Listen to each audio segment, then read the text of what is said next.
केंद्रीय मंत्री नितीन गडकरी आणि नागपूर लोकसभा मतदारसंघातून महायुती व भाजपचे उमेदवार नितीन गडकरी यांचा दुसऱ्या दिवशी ही लोकसंवाद प्रचार जो आहे तो सुरू आहे। त्यांची लोकसंवाद यात्रा आज पश्चिम नागपूर विधानसभा क्षेत्रातून फिरत आहे आणि पश्चिम नागपूरचा महत्त्व या निवडणुकीमध्ये खूप जास्त आहे, कारण पश्चिम नागपूर म्हणजे नितीन गडकरी यांच्या समोर जे काँग्रेसचे उमेदवार उभे आहेत विकास ठाकरे त्यांचा मतदारसंघ आहे आणि विकास ठाकरे यांच्या मतदारसंघामध्ये प्रतिद्वंदी उमेदवाराच्या मतदारसंघामध्ये आज नितीन गडकरी यांचा शक्ती प्रदर्शन होत आहे।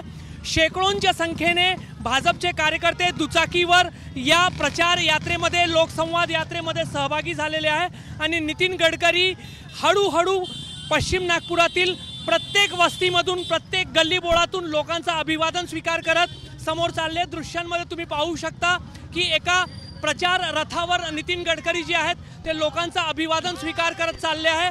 पश्चिम नागपूरमध्ये यंदा कुणाला मताधिक्य मिळते यावर यंदाच्या निवडणुकीचा निकाल जो आहे तो अवलंबित राहणार आहे। भाजपने मोठ्या मताधिक्याने निवडणूक जिंकण्याचा चंग बांधलेला आहे आणि त्याच्यासाठी पश्चिम नागपूरमधील जो मताधिक्य आहे तो अत्यंत महत्त्वाचा ठरणार आहे आणि त्याच दृष्टिकोनातून भाजपची लोकसंवाद यात्रा जी आहे ती आज पश्चिम नागपूरमध्ये दाखल झालेली आहे।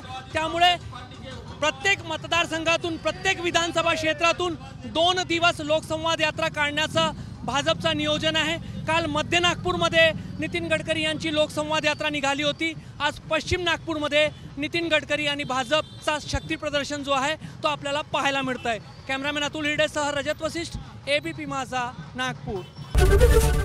एबीपी माझा, उघडा डोळे बघा नीट।